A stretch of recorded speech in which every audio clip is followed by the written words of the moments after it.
Hey folks, Nick Tockert here with the Historical Fencing Guild. Before we get all rolling on down the pipe, I do have some folks to thank to pay the bills. The Historical Fencing Guild is brought to you by. Okay, I am on the wrong thing. There we go.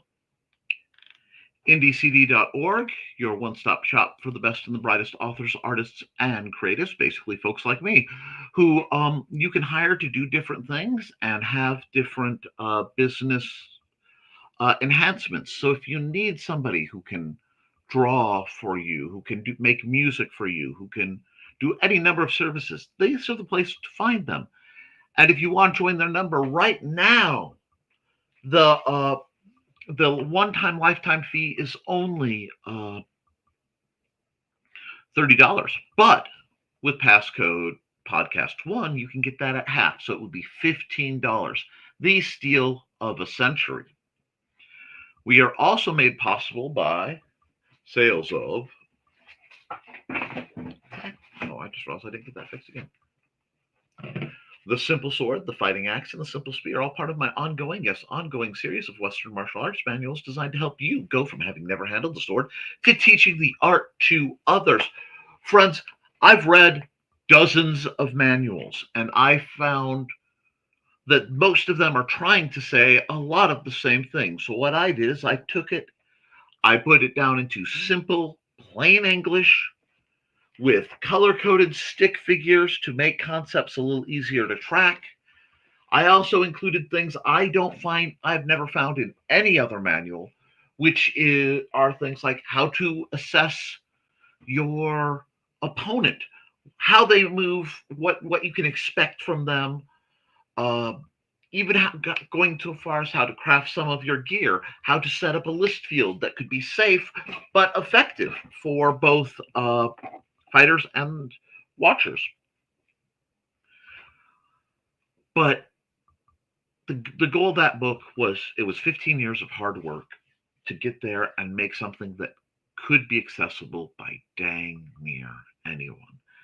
Now, the other people and the most important and often neglected are my patrons over at patreon.com/the Historical Fencing Guild. Uh, these wonderful people are the ones who pay my bills.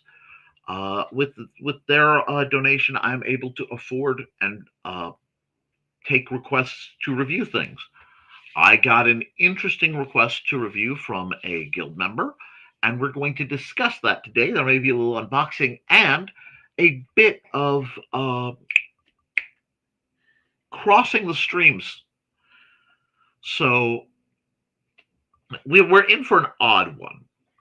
And I will explain that as soon as I see their names scroll by, which it says huge thanks to Don DeLoss, Off in the Woods, Rog G, Ronald Rain, Bladed Thesis, Brian K. Morris, Cindy Kep, Steve Augusto, my old OG number one. We're gonna skip Don because she got on there twice. I have to fix it. And Angelina Vaquera Link. You guys are the ones who let me do it. So I got a message from one of my lovely uh, guild members that said something that caught my attention, that Nerf fencing is back. Now, back in the day, Nerf fencing was, uh, um, we've seen the Nerf swords. I thought it was a re-release of those. I was very excited, and I ordered them, expecting a very long box. What came is this, and it's not Nerf fencing; it's Nerf fencing duel, which means they're trying to tap into nostalgia. But I'm going to crack this bad boy open. And hello, I believe Thesis is in the chat. And we'll just get on to the show. If the chat is like, oh, Thesis and Foxy. My audio sounds off. That's odd. Let me check my settings. It could be doing that thing.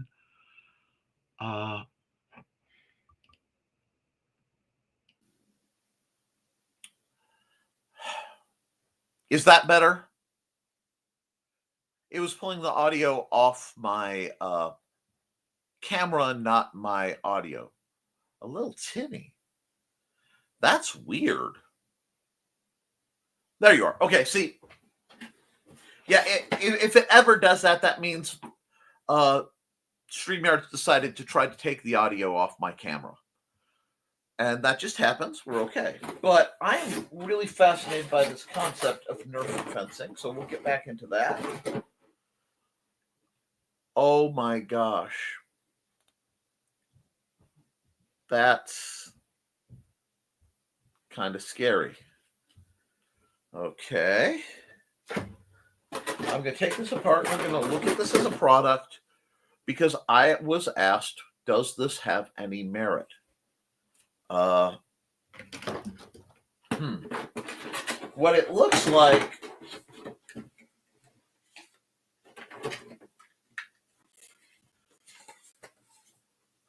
it's lightsabers.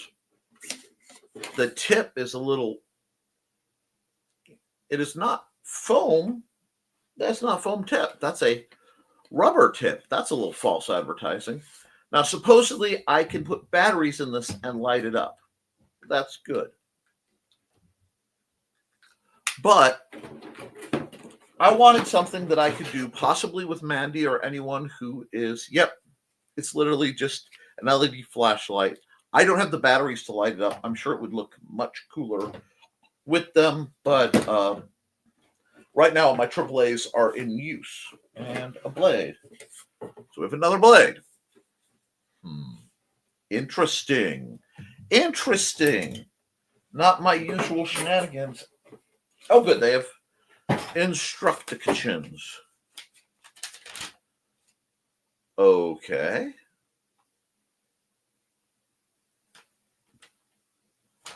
Wow. Okay, so it's Franklin branded through Nerf.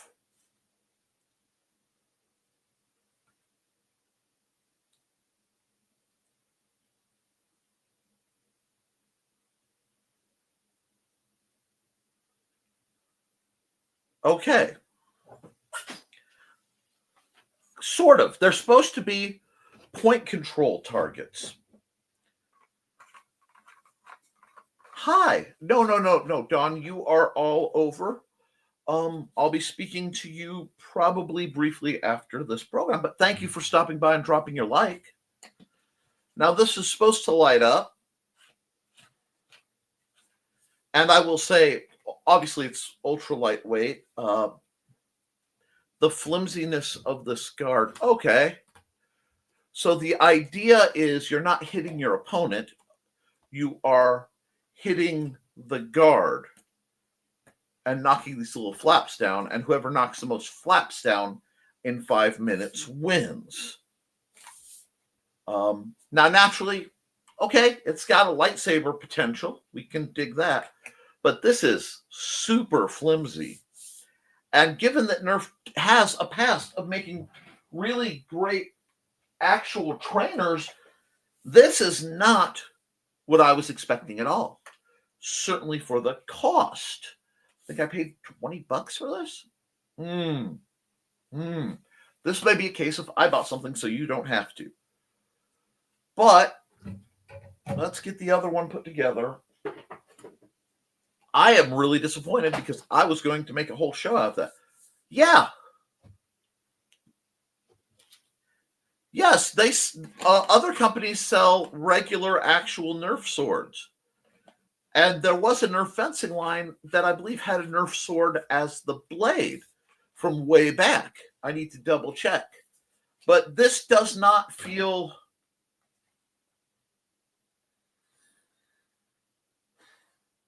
Okay, let me explain.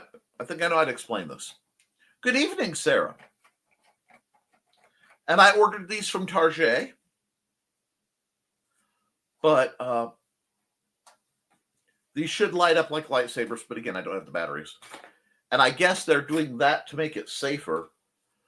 But, guys, obviously you're knocking the tip down. They do. They look like junk. They feel like junk. I'm going to have to do another review on these on my other channel where I cover Nerf things just so people don't buy them. But, I do tell you guys, I buy trainers so you don't have to. And this is definitely a case of you don't have to. I'm so sorry. Hello, Foxy. Hello, Sarah. Sarah, how are you, my dear? I am really disappointed. I can see, like, conceptually, these are neat point control targets, and the idea of your fencing at each other, but it's not educational because it's not teaching you how to fight worth a dang. It's not impressive, and I can't begin to describe how flimsy this rig is. I may actually return these. I am really seriously thinking of going down to Target and returning them. Wow. That's devastating. That is actually absolutely devastating, because I wanted the original Nerf fencing swords that came out when I was a kid. So I was kind of doing as a kid, could we get these? But what's that? 20-inch blade? Yeah, because I would honestly rather have the closed cell foam or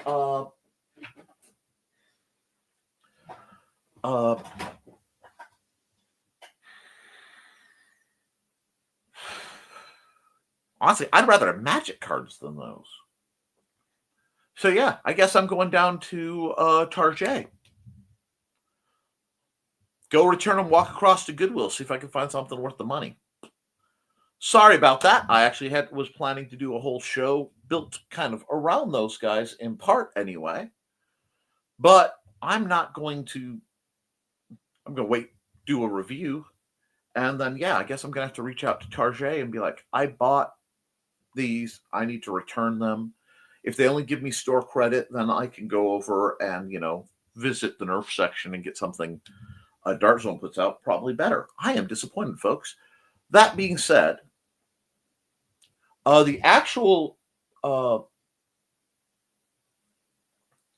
foam swords you get and the foam lightsabers you get for a few bucks are actually both better sword simulating objects than that. I am really shocked. I'm just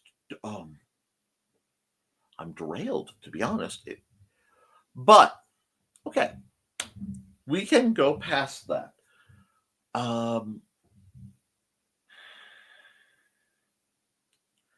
I had some other questions. People wanted me to go over line combat again, and I had interesting questions. So let me go over some of them.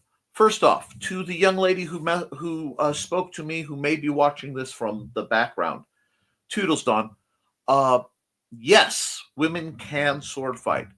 No, do not feel that you are not strong enough to sword fight. If there is will, there is a way. I actually worked with a person who went by the name of Kitsune Windsor. They were a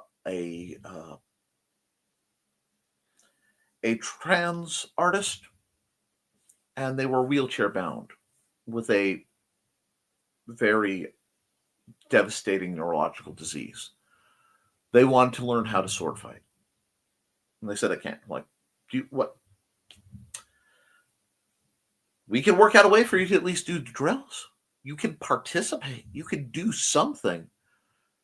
And they're like, well, the only thing I can hold is about the weight of my stylus, only an ounce or two, very, very light. I said, okay, we can work with that if you really want to know. And we got an old radio collapsible antenna and wrapped one end with a bit of grip tape, via video conference.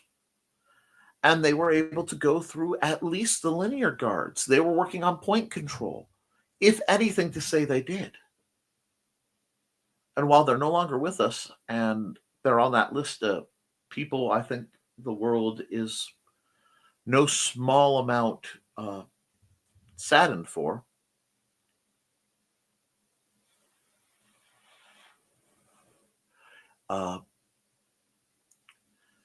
it worked for her. A thesis could make a better trainer than that. Are you talking about these guys, or are you talking about Kitson Windsor's antenna?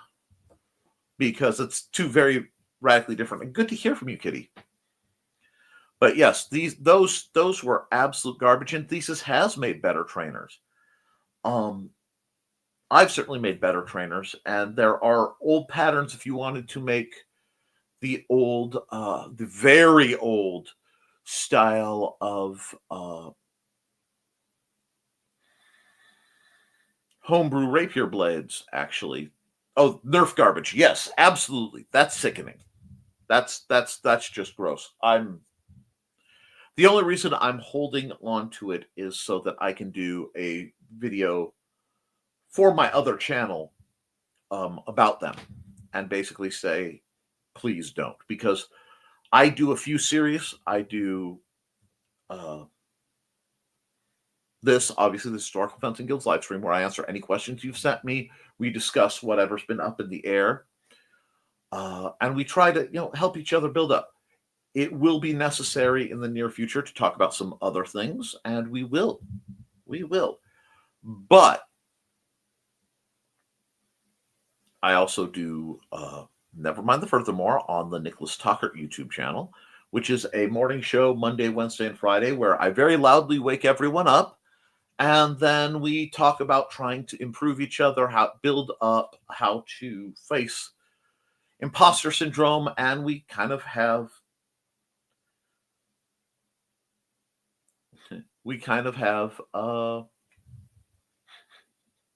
shenanigans occur. Let's see, literally bought bubble wrap today. Trey is not actually here, I don't believe. I believe she's still in that room that is green, because she usually misses the live streams of these. But yes, well, bubble wrap is one way to keep things safe. I would have used it for armor, but it is. I also found a really neat video I wanted to talk about, and I threw it up in the Historical Fencing Guild public Facebook group about how they do the effects of shooting people with arrows in movies. And it was really, really interesting how they did it before the time of CGI. You're probably thinking of Foxy. Foxy is here. And Kitty is here. And I'm glad to hear from both of them. But yes, getting all the way back, ladies, especially the one who was mentioning to me, you can. You're fine, sir. You can learn to sword fight regardless of age, regardless of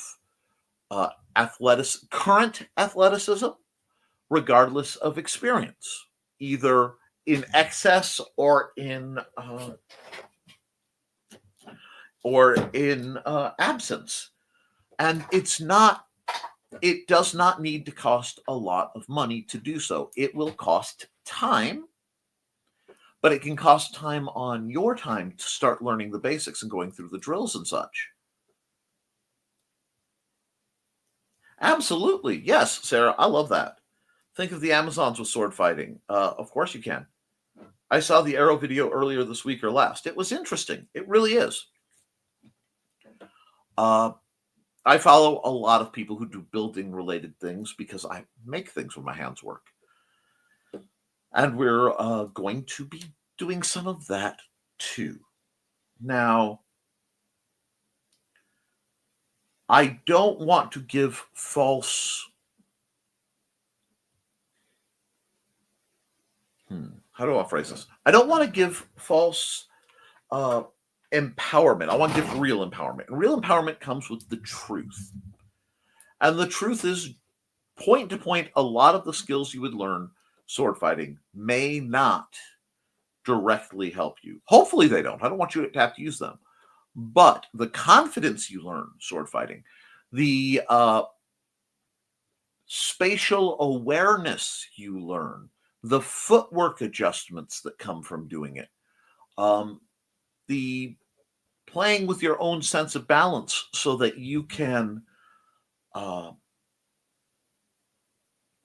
stay upright and engaged in a sparring session, for example. They will help you constantly, because one thing I hear from women just near endlessly is, I can't do that because I am clumsy.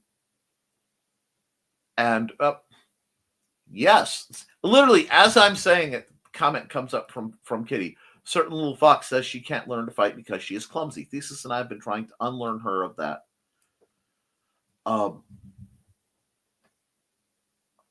For years now. And Sarah says, I'm screwed. I trip over nothing on a fairly regular basis.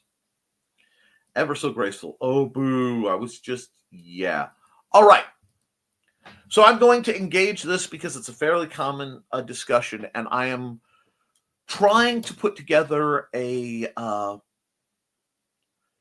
introduction for ladies, especially, into what we do and how much of it you can do at home alone, and what kind of people you need to do it, etc.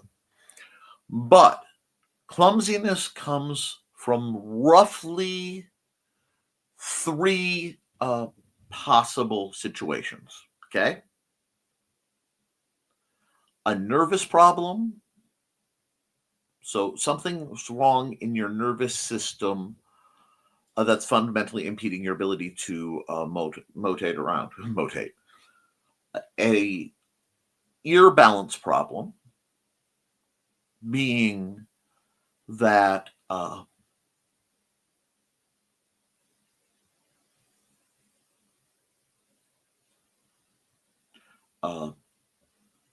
the parts of your ears that don't help you tell if you're upright or not aren't doing that. And that's something you need to speak with your doctor about. If you ever become suddenly clumsy, you want to speak with the doctor. It could be severe neurological. It could be that. Now, there is a third option, and that is the most common. That is a mix of misplaced equilibrium. Yes, thank you. I lost the word equilibrium, which is funny because it's one of my favorite movies. But a misplaced attention and a broken connection between your mind and your body.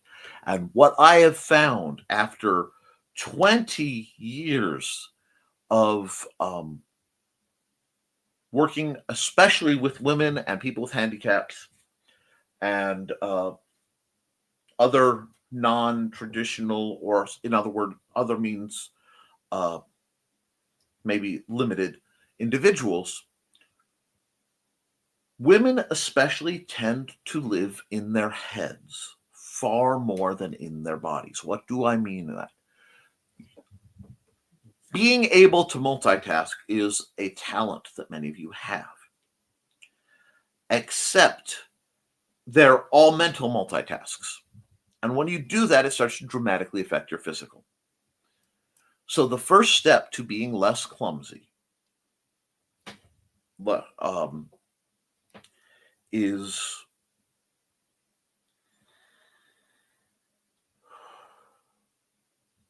centering up and being where you need to be in the moment, even for short bursts. If you are aware of your body, you are more likely to not trip. You're more likely to not bump into things. You're more likely to be strategically, situationally aware, tactically aware. A lot of it is, as much as I want a world where everyone can, all my beloved introverts, all my beloved mental living people, yes, we have to learn to prioritize the physical connection. Okay? And that will take away from some of where your mind gets to be. And I'm sorry, but we are approaching a time where it may be a much better option to have that and not need it than need it and not have it, especially for women. Um, so even if you aren't physically inclined, even if you're not martially inclined, we need to keep your brain and your body connected, and both of those connected to your surroundings on a very basic level. Now, there are ways to do that and make it easier. Because one of the first things we have to do is anchor a good evening, Henchman 05. We have to learn to anchor ourselves in our bodies and be aware of where our bodies are in space. This is what physical education is supposed to educate you to do. But in many curriculums, they're teaching you how to play games and and setting your meters by capabilities of, how many push-ups can you do? Can you run a mile? All this other stuff.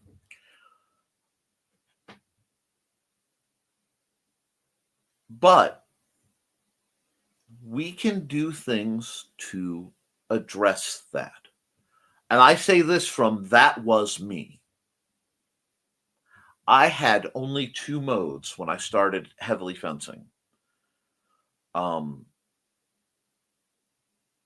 was either dang near oblivious to everything and everyone around me because I was thinking about whatever I was thinking about, or because of trauma, I was hyper vigilant and I was aware of everything. Neither of these extremes are good. So I had to learn. Yeah, see, even after dancing most of my life, I still have mind-body missteps because your body is brilliant, Kitty. From everything I've heard about you, behave, you two. Foxy, Thesis, behave. Behave. Your body is brilliant to dance and do what you do. Your mind is brilliant. I've read your works. You're incredibly sharp. It's not just overthinking, it's only thinking. I'm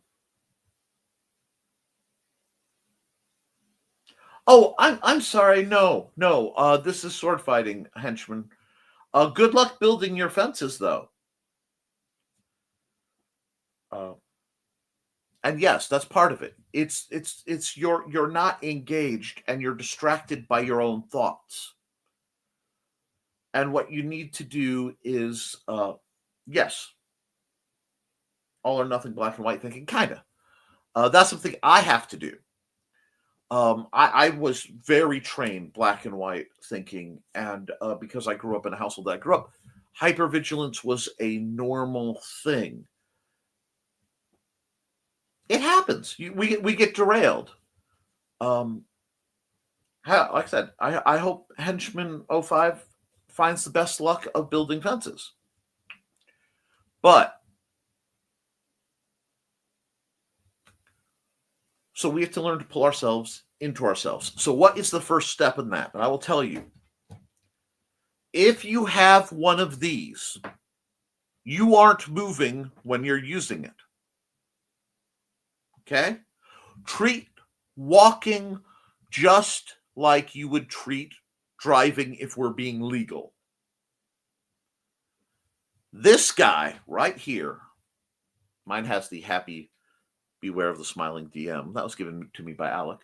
This guy is one of the most useful tools in existence, and one of the most deadly distractions in existence. This will kill you driving, and it will kill you on the road or make worse happen. Because many manuals, many survival guides, many self-defense guides are built from this perspective, my friends, of having a certain amount of physical prowess that one can deploy that hopefully is at least the equal, if not better, of any opponent who enters your circle. And you will find that the ones that don't focus on that usually focus on one of 2 things. One of that is what's called bullshido. They just give you BS, things that don't work. While I don't always agree with him on everything, so caveat, Ramsey Dewey is an MMA coach. He was a pro. He did pro MMA fighting till he was disabled enough that he's not allowed to anymore. He lost partial vision in one of his eyes. Bad berries. But one thing that they do, and I really encourage all the ladies in the chat and the people who work with ladies, they test and they stress test self-defense advice. And what they find is most of it is garbage. Now, I know people who I will not name, but they have already been essentially pushed into corners and yelled at because of the political environment going on. I know people who've had cars pull over and have people shout at them. Horrific things, including the new, what we'll say is mantra of the douchebag, your body, my choice. And that means that a certain type of mentality, a predatory type of mentality, is being encouraged. So we are fast approaching a time when it would not be wise to be distracted in public. And I will say, I do not want you to live in fear. I say that because it's almost mandatory that I do, even though that I understand that every woman I know, every female person, female presenting person I know does live in fear. Everybody has that moment where they're alone trying to get to their car or something, and they're worried what's going to happen. And I know that's what brings a lot of people to martial arts. It's what brings a lot of people to what we do. Both getting the personal control and getting the capability to, through simulation, practice confrontation. And survival-based confrontation is radically different than historical sparring in a lot of ways. Chiefly the primary goal being to get away and not go to jail. Therefore, what we have to do is think in that mindset. But when we're sparring, it's you want to beat the other guy, who find out who's best, have fun. However, both of them require you to be paying all your attention to your surroundings. And that's very hard. It's hard for me, and I've been highly trained in a lot of things, because anytime I go somewhere, I have my son with me. I mean, maybe once a month I go out without my kid. And traveling with a 15-year-old, 6-foot-tall autistic boy is a very different experience, because I have to be aware of him. I have to be aware of the surroundings. But if you want to not be clumsy, you have to first work on attention. Now, I have also noticed a trend in my female friends who tend to be or consider themselves clumsy. And I have to address this in a mature and delicate fashion. Many of them, when early in puberty, developed rather substantially. And what that did in real time was rather throw off their point of balance. I'm not trying to be humorous about this. I'm not trying to invite green room commentary, but it is important to play. It is important to do physical kinds of play. It is important to do strange things like spin around in circles when you're a little kid, all the way up through teenagedom and even into adulthood. You have to do things and bop to develop and maintain your balance. Balancing is a skill like anything else. And if in the middle of your development of that, puberty hits you like a sledgehammer and suddenly your center of balance is off, it can cause lasting and real complications. So you have to train. Now, how do we do this? There are ways, because as I said, I had a lot of trouble when I was just getting into it, maintaining certain aspects of it. I used to be very, very klutzy. Now that involved, I did a lot of physicality involving wood splitting and things where I had no range for weaponry because you have to hit the log with the assorted splitting mauls, axes, wedges, whatever.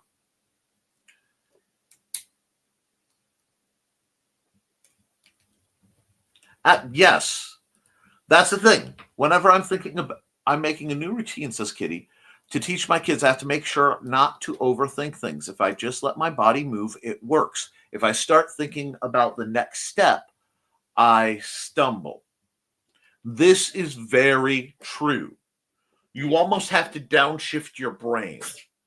You have to be focusing in motion. Both hated PE because suddenly, in a very short amount of time, you have growth spurts going, so you're getting taller. Your center of gravity is moving. Plus, at the same time, because of cyclic. Oh, okay, yes. Then yeah, we are all on the same page. Cyclic complications. If you retain water, that affects your center of balance. There's a lot of things. And no, okay, I can see that. But like I said, you are very much in your mind. One thing in martial arts you hear is the concept of no thought. When you've trained enough, you're not going to go, oh, there is a sword. I need to block that sword. I will take from third position into fourth to block that sword and going. And Sarah says, I hated being graded. Yeah, older niece grew so fast her knees have stretch marks. That happens. And there is nothing wrong with that. Nothing wrong with that either. Their weight bearing can be. I'm trying to be supportive, and it would be very easy to accidentally be mistaken or sound crass or something like that. Which, when I am joking around with my friends, I'm totally comfortable with. But when I am in teacher mode, so to speak, I am not. Ironically, one of the ways I learned to help on myself engage the brain body was realizing I needed to have my body engaged. You'll notice that I tend to stutter if I'm not fidgeting with something. If I'm not fidgeting with something, my brain is outrunning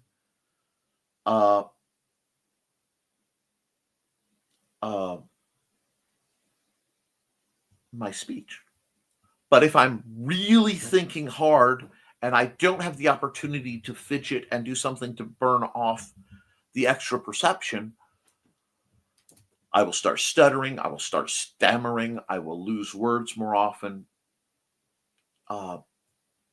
It's a real situation. So the first thing on that is we have to engage your body, brain to body. Now, how can we do that? There are some really great ways. I'm kind of going to skip the size discussion on here. Excuse me. And keep some mind comment. Hi, Dave. Joined by Houston Dave.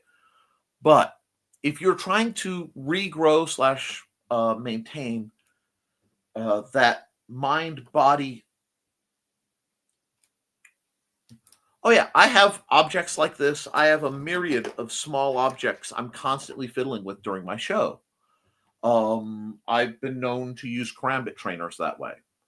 Thesis, like he said on Don's show, people don't notice I'm constantly playing with my piercer trainers, usually below the camera level, and I'm still doing it. Absolutely. But getting back to all of that, yes, I have monstrous executive dysfunction. I've been trying to work on my background and get my lovely backdrop that they gave me back up for a year now, going on 2. When the stars align and I get to work in here, it'll go up in a matter of minutes, and I know it. Tyler, love all the dedication. Thank you. But we need to help you, and I don't want to lose track of this. One thing that you can do, there is a weighted version and a non-weighted version. And I do not have a hair tie because Mandy was playing with my hair today, so I don't have any of my hair ties. Not that notice. Oh, wait. Nope, that's a cord. Bigfoot, are you hiding a hair tie? You're supposed to. No. I hide hair ties from myself for myself to find. Anyway, when you're working on this, you can use the weighted or non-weighted. The weighted is if you go to like a sports store, you look around online, you can find very lightweight wrist and ankle weights. Well, it's not for balancing the weight. I can't really adjust your center of gravity much. But if you have a weight on your arms, a weight on your ankles, especially while you're drilling, you will become much more aware of where your body is. Another method is some type of compression.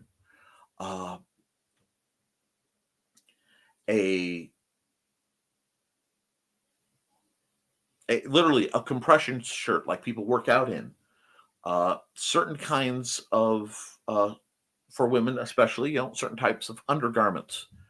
Anything that lets you feel, okay, I have something that's applying a small amount of pressure, like an elastic-sized belt around your waist, will let you know where your waist is, where your center is. Things on your wrist will give you a better tactile feel of where your arms are. On your ankles and where you're going to be drilling, you say, yes. If you have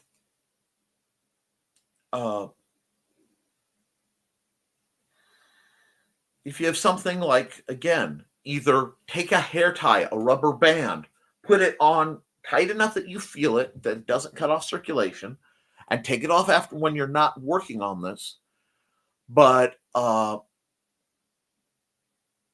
you wear them on your ankles and on your wrists, you'll start to be more sensitive of where your feet are. You'll catch yourself crossing your legs more. This is how you start to reconnect with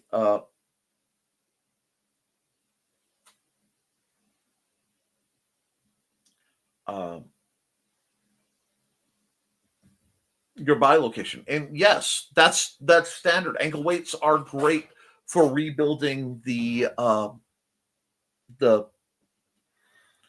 musculature in your legs. But yes, that added resistance will also help you feel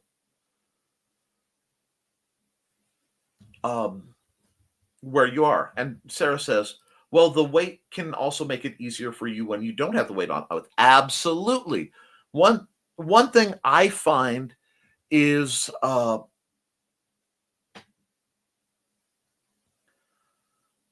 I don't usually do anything for just one reason, especially as an instructor. If I can convince you guys to put a pound on each ankle and a pound on each wrist, that's extra weight that you can control, that's building up your joints, that's building up your ability while making you aware of where you are, where your hands are.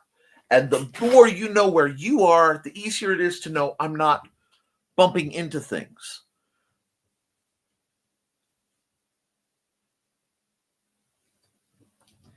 And there's a great conversation on Thesis's rebuilding going on. I don't want to accidentally bust him out too much with the love of people who know. So, yes, you guys, one thing I encourage you to do on this subject is if you look through my different videos, because I've been recording my fights for years and years and years here, you'll be able to see the difference in how I move, how fast I move, how smoothly I move. And one thing, it's like I would love to see Thesis. For example, he has done he does a video of his drills, his spear drills, his sword drills, other things as part of advertising his services. I would like to see him take an amount of time, a month would be minimum, a month to maybe 6 months, maybe take this winter and pick one of those that he did, right? And then do the exact same kata after he has been focusing on it and see how much he improves and what improvement looks like. Because improvement will look like in fighting the smoothness of transitions. It's not necessarily speed. It's not even necessarily power. It is control. So when you see people who are fencing, for example, sword fighting, when they're starting, there's a big circle that they're throwing shots at, and they're doing all these big motions. But the more they fight and the more they train, that circle closes in. Because the trick with a lot of, especially linear fencing, is not just knowing how to, when to parry and how to parry, but how much is necessary to parry. So if you have a shot coming at you, your goal isn't to throw the sword way out there. Just managed to get my hips to pop. That was the thing. It's to move it just enough that it misses. Because mastery is being able to work with less and less and less wiggle room. Mastery is smooth, precise, appropriate reactions. And I would like to see where Thesis is in that, because I've watched the videos and they're very good. And I can also see the hitches in points of transition or movement. The sword video was very hard because he was trying to do that on snow, which is slick. That changes how your body moves. And yes, Thesis did push himself too far and hurt himself. And see, that would be wonderful, because I think a set of progress videos done, either weekly or, the more often you do it and the more you study it, the better you'll be. And I've had to do that.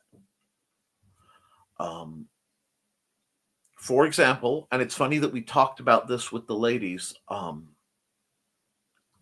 When I first started fencing, I was 150 pounds, maybe 5'5". In college, I had a random, out of nowhere, 2-inch growth spurt, well, 2 to 3. So I ended up about 5'7", 5'8", depending on which joints are where they're supposed to be. If you think that didn't throw off my balance to suddenly change as an adult, oh yes. I also suddenly started dying in bouts. I kept losing and losing the same way, and I couldn't figure out what was wrong. And the only reason I was able to come to the conclusion of what to do about it and what was wrong was because I had already been working with so many women.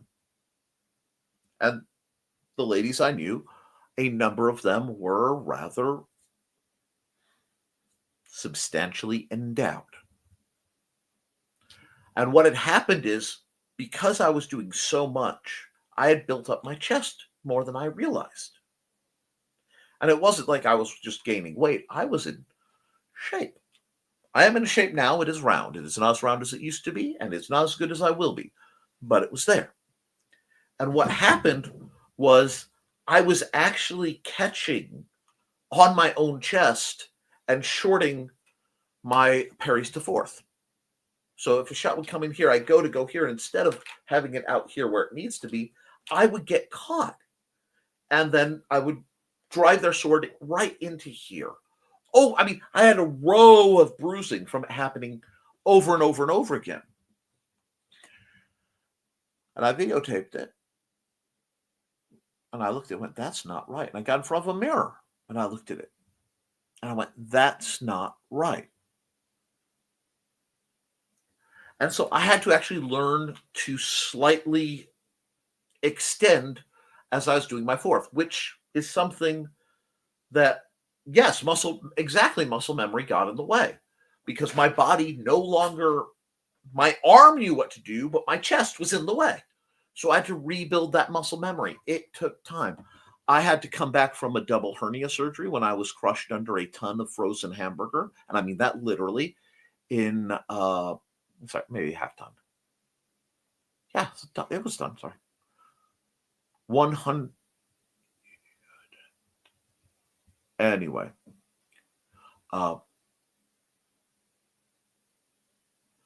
had to rebuild my abdominal section, my lower abdominal section, because I had a massive tear in form of a double hernia.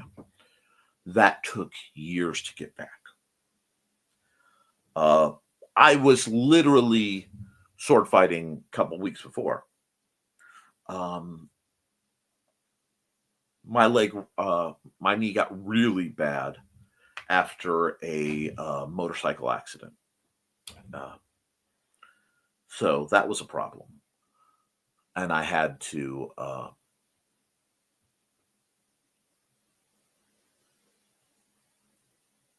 right. And Thesis, please don't think this is not negative critique. This is I can see where there was issue. And I know what recovery and learning looks like, which is why I was asking you to record, because Thesis says the spear and fan, which I haven't filmed yet, weren't my normal form, so I had to learn those before I filmed them. The sword form was one I started learning before my hip, so I had to relearn it. Exactly. You're going to have to relearn it, but I would like you to focus and see the difference, because it is a wonderful experiment that we can do as a guild to then show others, look, this is what Nick's talking about. If somebody who's spent as long as you have doing what you do had to rebuild to that point, we should talk about it.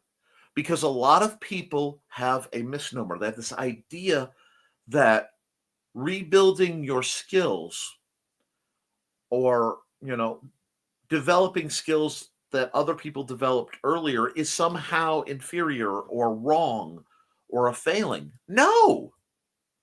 Anytime you're improving yourself, guys, I tend to measure the distance of the improvement. Okay? I'm not worried about where your start point is. I'm not worried about where your finish point is.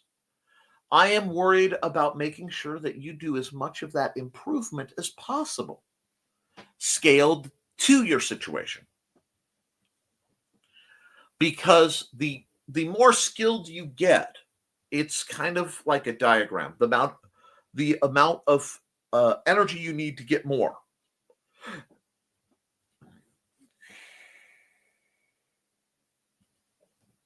Okay. Yep. Yes. There's no criticism at all. I can see it and I can go, there were hitches. You can overcome them. If I can help, let me. If you're going to overcome them, which I believe you can, if you document it, it will help others learn to overcome theirs. And all or something instead of all or nothing thinking. This, Sarah, this sentence, y'all could screenshot. This is one of the most important sentences I have ever learned in my life. This is one of the most earth-shattering. I have studied the philosophies of the ancients. I have buried my nose in religious texts and done the Latin translations myself and peered into some pretty hinky levels of both physics and metaphysics. This little click is one of the most earth-shattering things for progress, for acceptance. It is vital. So, to kind of do a little recap, and this applies for everyone. The hardest thing in the world to do is take a before picture. It hurts, especially for any of us who have learned it in therapy. Boom! Rock on, Sarah. Especially for those of us who have a bit of body dysmorphia or have had longtime friends and family use your physical condition as a means to berate you. I've spent most of my life being told that I don't hurt the way I do, that I'm too young to feel what I do, that there is nothing going on. And then all of a sudden they find it medically. Yeah. It took me 15 years to get about 15, longer. 20, 15 years of actively chasing. Why do I fall over? I'm serious. That's all I wanted to know. I didn't get an answer till a couple months ago of what was really going on. And during that whole time, I was accused of wanting to walk with a cane as an affectation, of wanting to seem special, being lazy. It's because you're fat. And it's like, no, I'm fat because of this, not the other way around. It existed before the fat, I couldn't move, and then things got weird. I know what it's like. But first day, first time you try this, you have a phone, record it. Okay? And don't delete it. You don't have to show it to anybody. You don't have to show it to me. You don't have to show it to anybody. But record it. And do so every week that you are doing this. And you'll see good days and bad days. Because I'm going to tell you something else. Doing your best on any given day is not the same figure. Doing your best on a day that's going really well, you're not hurting, nothing's injured, no big stress. Doing your best on a day like today for me.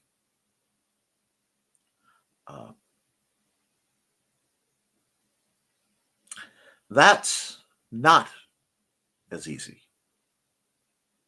And I mean, I'll be honest with you guys, because I have arthritis the entire length of my spine, cervical vertebrae down. I have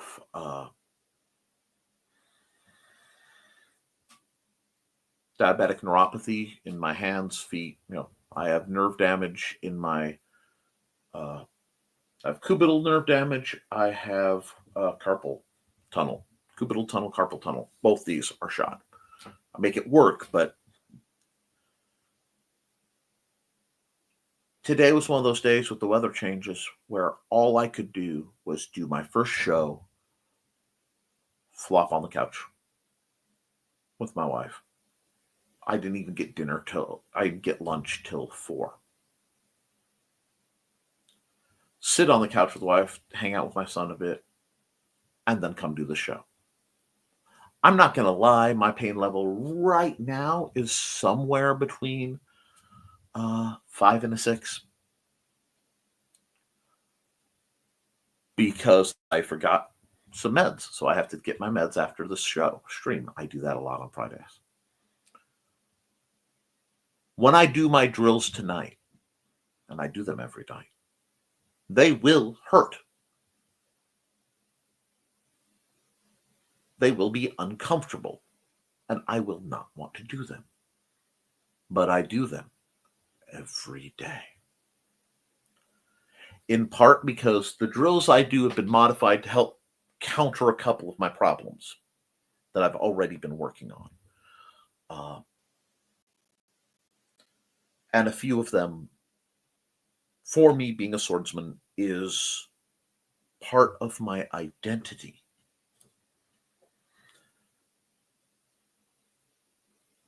It isn't just who I am, it is what I am, and vice versa. So I have to maintain it. If you want to get better, everyone in this chat can get better. Everyone who watches this later can get better. But the only way to do that is through consistent, curated work. You talk to the experts, you talk to your medical care professionals, you talk to any physical therapists, anything like that. You make sure you're healthy, and then you start doing the most simple maneuvers you can. And you just do them. You do it till it's not even second nature. It is your nature. And what happens is your reflexes build up as it becomes more familiar. Once it starts to be something that you know this, then this, it starts to it will happen on its own. It's one of the great miracles. But the only way to do it is to get yourself an SSO, sword simulating object. Doesn't have to be a sword. No. I've trained people, like I said, with antennas. I've trained people with dowel rods. I've trained people with lightsabers and real swords and all manner of, real fencing swords and all manner of things. Just please don't use live steel. It's just a bad safety choice. But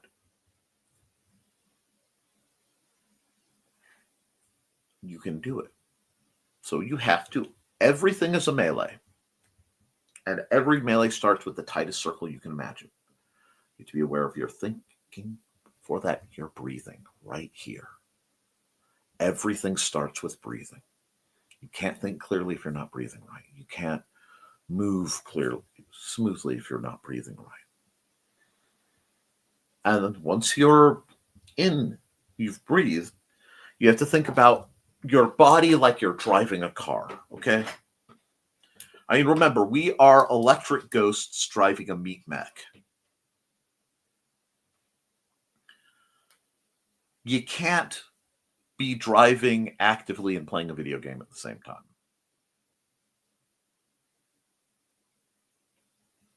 You can't be driving actively and reading a book. You can't be driving actively and solving a Rubik's Cube. And yes, I know there are some people who could demonstrate it, I'm sure.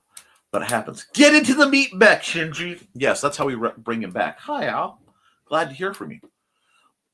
The first step to all of this, guys, bringing it all the way back around, is getting your attention as focused as possible. I have ADD. I get that. It's not easy. But you have to get in what you're doing, and you have to learn where your body is in space. So for those of you who have claimed that you are klutzy, so, not call folks out, minorly Kitty at points, but definitely Sarah and Foxy. I heartily encourage you, first, next time you see the doctor, love your Rubik's Cube solution. Next time you see the doctor, have them check your inner ear, because you have find out if you have actual balance issues that can be dealt with. That was something I got to find out. I had some vertigo I had to deal with for a while there. Then we talked about it, because I've had to deal with teaching a lot of people rehab, and a lot of people just the skill set of finding where your body is relative to your being, because there are a lot of people who are kind of floating all over the place. And when you're centered, you can do a lot more. And from that, start slow, start simple, and be consistent, and then record it. Because Al knows all about it too. Al's had to recover from substantial injury himself. When your body changes, you have to learn how it changes, and you have to readapt. If you're driving, I have 3 cars. They're all old, but they're all mine. I love my cars. But if I am driving the Ford Expedition, which is a big old honking old rusty SUV, it is a very different experience to park that and drive that than driving in my little Cavalier. I have a little Cavalier sedan.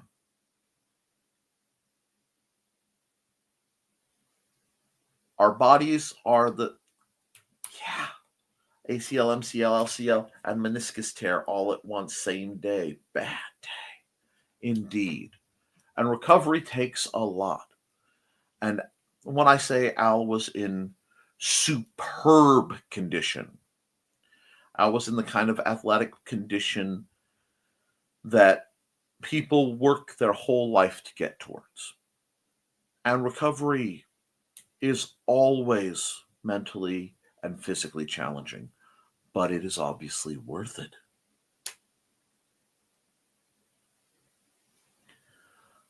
So pull back. Just focus on that. You may even try doing things like wearing a bracelet, even if it's just on your non-dominant hand, to figure out how you'll be able to use your left arm better after a while, because you have something reminding you it's there. Little things to trick your brain into acknowledging all the parts on the meat mech can help you move forward. So, Sarah, Foxy, and I'll even say Kitty, that is your homework. Okay?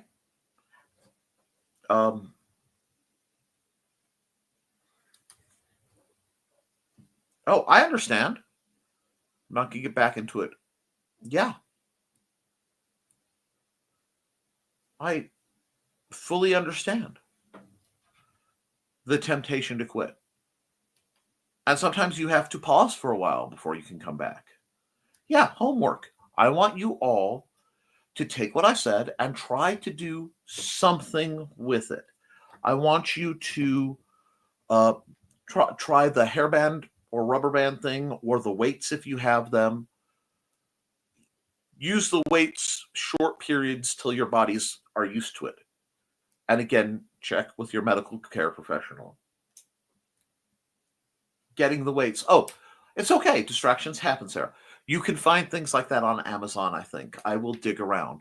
But if you don't have those, again, hair ties or rubber bands, wrists and ankles, just so that you have something that's unusual to you there while you're doing whatever drills or practice you do, or even if you're just moving around a bit. See if it doesn't change how your balance is. I think you might find very quickly you bump into less things. I've used this technique for helping work with some of the people I worked with severe physical handicaps. And it actually, well, that's what I'm saying, Sarah. Just add an extra, like a hair tie around each wrist if you need something. And if you are starting and you haven't done this sort of thing, please consider getting a lightweight set of wrist and ankle weights on Amazon. However, I want to put a caveat out there, especially for Foxy. Be careful, those of you with hypermobility. We don't want to screw up your joints, which is why you want to do it.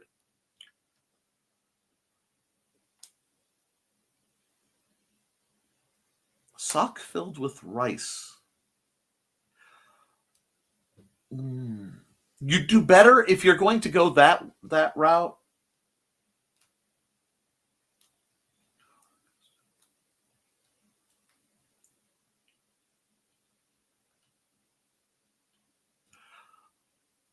Oh yeah, goth problems. Well, let me ask you this then, Sarah. Do you find when you wear the right set of jewelry, the right bracelets, it's a little easier to tell where your arms are? And if you're not, or try, if you wear it constantly, try it without them on and consciously move around. You just need something that changes your perception of your body so that you notice it. It's a lot nicer than some of the versions I had because some of my teachers were significantly cruel. But I am not. So, yes, I want you guys next week, when you get into the chat, to tell me what you tried to do, how it did, and anyone who is picking up swords, I want you to go down to the very first video I ever released on this channel and see much browner Nick. I believe I'm wearing my hat. I don't think it's this one. I think it's the other hat, like this, that I have to turn around so you can see my face when I'm streaming. Go through the drills and record yourself going through the drills. I don't need to see them. No one needs to see them. That is something for your private edification. Go through the drills. Maybe do a point control exercise, but do it every day for at least from now till next Friday.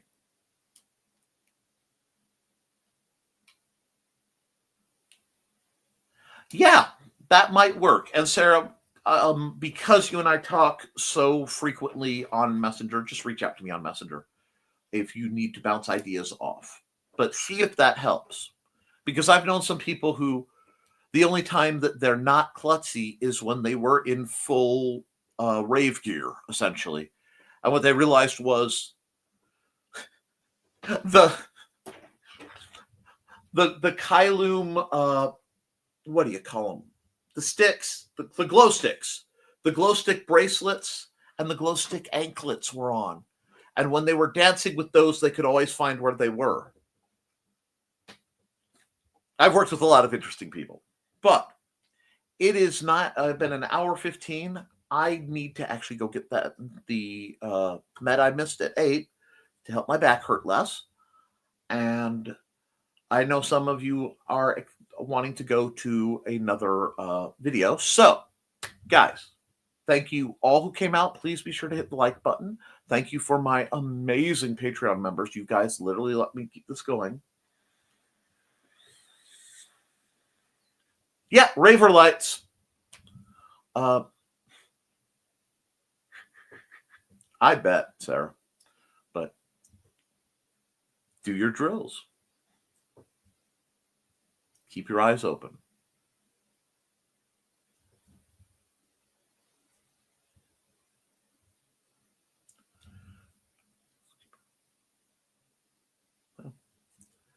Be kind to yourself and each other. And as always, friends, thank you for supporting your local swordmaster. I'll be back next week with this to check your homework.